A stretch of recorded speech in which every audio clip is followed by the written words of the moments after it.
you all know me, I'm Anne, and I run Victoria Hall, and I just want you to listen. I'll be very quiet and listen.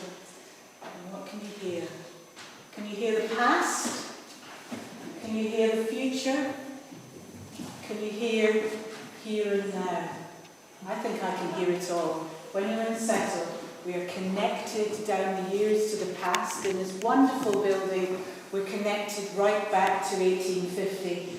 But we're also connected into the future to everything that's going to happen beyond. But most of all, we're grounded and we're connected to who we are here and now when people come to join our community and to be part of Settle when they come here.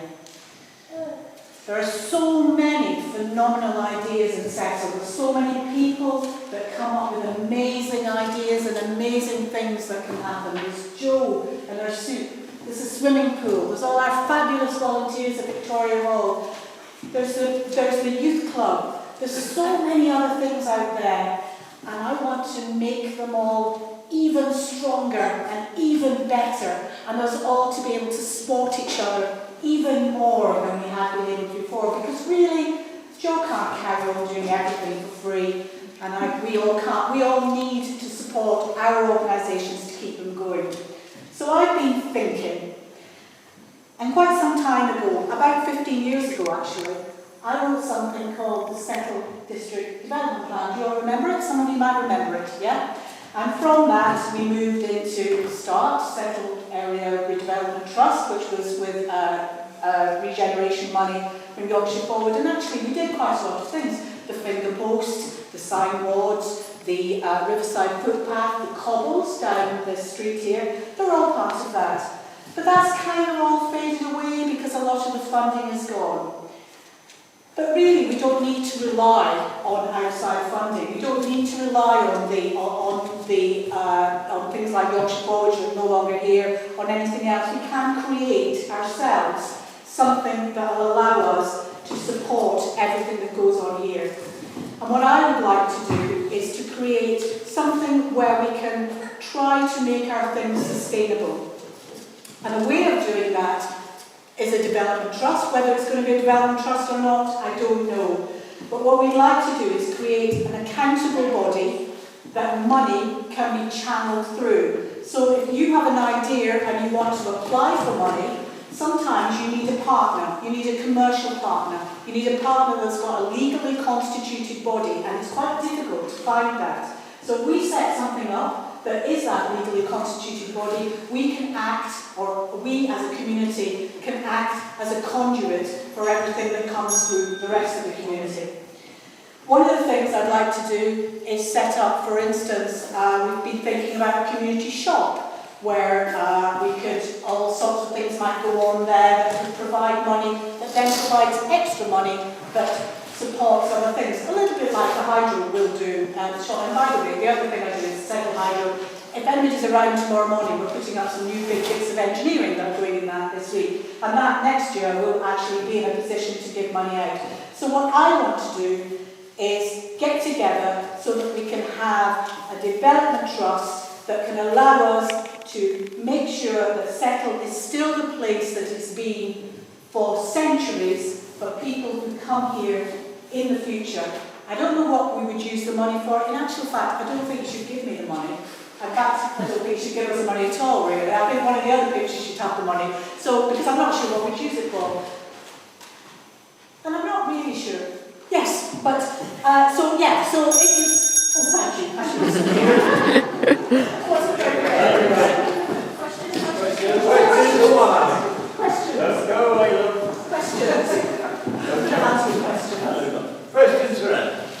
So if you don't need money, Anne, what do you need? What I just need is people to give me ideas, to say, do you think that's a good idea, really? Because it's quite a lot of legal work to do something like that. And it's quite a big commitment for us all to get together. So we don't want to do that if people feel it's not necessary. If actually you feel that each individual...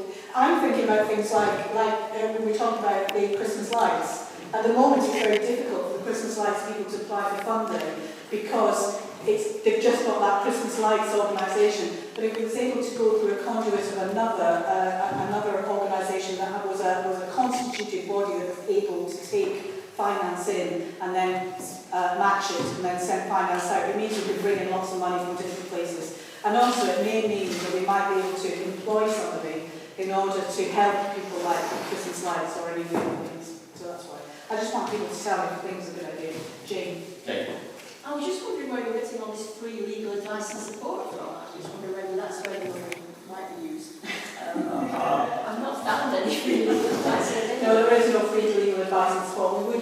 But there is actually finance available out there to set up these types of organisations. And I'm sure there are people, there may well be people who are in the audience tonight who can help me with doing that, I would think, because there is definitely, funding is a strange thing, and we've got to work our way through the snakes and ladders of funding in order to get to where we want to go to.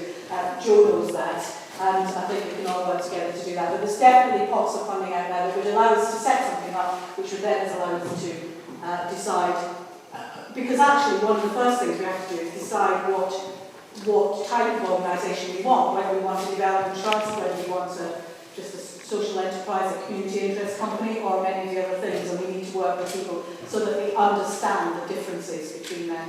And there is a fairly substantial amount of legal work to do before that. Sylvia. Craven CBS are in the process of being about to be able to offer that advice, and I know that there's going to be a limited amount of free advice, and then they will charge for the legal advice that you're looking for, so you may want money from that. Yes, that's a really good idea. Thank you. Yeah. I was just wondering how Question? it run alongside the vibrant sector. Okay, well, Vibrant Settle, I'm a trustee of Vibrant Settle anyway, and we all work together. So it's all, Vibrant Settle at the moment can't take money in, that's the difference. It can't apply for funding. So the idea would be that we have a body that can apply for all the funding, then Vibrant Settle could apply to that body to be a partner with that body to match Vibrant Settle money to other money that then can then go out again. It's very common. It's in lots of, Bentham's got pioneer projects, Grassington's got the Grassington Hub, Skipton's got, so it's really common and it's really unusual that we don't have one in Settle. So it's, Last question. It's just been answered for me. I was going to talk about Oh. acceptable. yeah, no, that's it. Yeah, that's right. Yeah, that's it. Thank you very much.